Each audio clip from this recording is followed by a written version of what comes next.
இன்னைக்கு மீன் குழம்பு வச்சுட்டு மீன் வறுத்துரு அப்படின்னு சொல்றது ரொம்ப ஈஸி. ஆனா அதுக்கு பின்னாடி எவ்வளோ கஷ்டங்கள் எவ்வளோ வேதனைகள் இருக்கு தெரியுமா? மீனை சுத்தமா கட் பண்ணி கிளீன் பண்ணணும், அந்த மீன் குழம்புக்கு மசாலா அரைக்கணும், அதுக்கு சின்ன வெங்காயத்தை உரிக்கணும், அப்புறம் மிளகா பொடியும் புளியையும் பார்த்தீங்கன்னா கரைக்கணும், அதுக்கப்புறம் குண்டான்ல குழம்ப கரெக்டாக கொதிக்க வைக்கணும், மீனை குழையாம கிண்டணும்.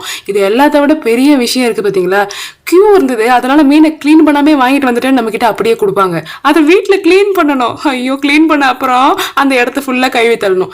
எப்போ இதுக்கு 3/4 நாள் செலவாயிடும். அதுக்கு மீன் வாங்காமே இருந்திருக்கலாம் போல இருக்கு. இதுக்கு சிக்கனே பெட்டர்னு தோணும். ஸோ இன்னைக்கு பார்த்தீங்கன்னா இந்த 2 மீன் தான் கிளீன் பண்ண போறேன். கிளீன் பண்ணுறதுலேயே ரொம்ப கஷ்டமான வேலை பார்த்தீங்கன்னா அந்த செதில் எடுக்கிறது. இது மாதிரி ஒரு டெரேஸோ பால்கனியோ இல்லைன்னா கிச்சன் சிங்க்லேயே நம்ம கிளீன் பண்ணும்போது செதில் பார்த்தீங்கன்னா நம்ம பண்ண இன்டீரியர் மேலெல்லாம் அழகாக போய் உட்காந்துக்கும், ஸ்மெல் அடிச்சுட்டே இருக்கும். அதுக்காக தான் இந்த 2 டீஸ்கேலர் வாங்கியிருக்கேன். ஸோ இந்த ஃபர்ஸ்ட் ஒன் பார்த்தீங்கன்னா மெட்டல் ஒன், ஈஸியாக பார்த்தீங்கன்னா உங்களுக்கு டீஸ்கேல் ஆயிடுது.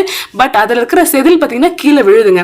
ஆனால் சூப்பராக டீஸ்கேல் பண்ணுது. ப்ராடக்ட் நல்ல ஹெவியாக ஸ்ட்ராங்காக ஸ்டர்டியாக இருக்கு.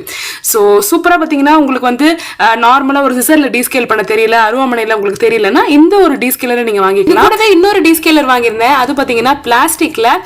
ஸோ இது பார்த்தீங்கன்னா மீன் ஷேப்லேயே இருந்தது. ஒரு பாக்ஸ் மாதிரி ஒரு செட்டப் இருந்தது. ஓப்பன் பண்ணீங்கன்னா இதில் கலெக்ட் பண்ணுற ஸ்கேல்ஸ் எல்லாம் அதுலேயே நமக்கு ஸ்டோர் ஆகிடும் அப்படின்ற மாதிரி கொடுத்துருந்தாங்க. ஸோ தட் வெளியில் வந்து உங்களுக்கு ஸ்பில் ஆகாது, உங்களோட இடம் பார்த்தீங்கன்னா மெஸ்ஸி ஆகாதுன்னு சொல்லியிருந்தாங்க. ஆக்சுவலி அதை யூஸ் பண்ணும்போது நம்ம கையில் கொடுக்குற அந்த ஃபோர்ஸுக்கு பார்த்தீங்கன்னா சிலதெல்லாம் 1-2 கீழே விழுதாங்க செல்லுது, ஹானஸ்ட்லி ஸ்பீக்கிங். ஆனால் உள்ளேயுமே கலெக்ட் ஆகுதுங்க. அதையும் நான் ஓப்பன் பண்ணி உங்களுக்கு நான் டைரெக்டாகவே காட்டுறேன். ஸோ ரெண்டுமே பார்த்தீங்கன்னா கண்டிப்பாக இந்த டெய்லி மீன் குக் பண்ணுறீங்க, இல்லை பெரிய பெரிய மீன்லாம் வீட்டுக்கு வாங்கிட்டு வந்து நீங்கள் குக் பண்ணி சாப்பிட்றீங்கன்னா சூப்பராக யூஸ்ஃபுல்லாக இருக்கும். கண்டிப்பாக இது ஒன்று வீட்டில் நம்ம கிச்சனில் இருக்க வேண்டிய மஸ்ட் ப்ராடக்ட் தான் சொல்லுவேன். ஸோ இதோட லிங்க் வேணும்னா வியூ ப்ராடக்ட்ஸில் கொடுக்குறேன், இல்லை ஸ்க்ரீனில் டிஸ்பிளே பண்ணுறேன், தேவையான செக் பண்ணுங்க. பை.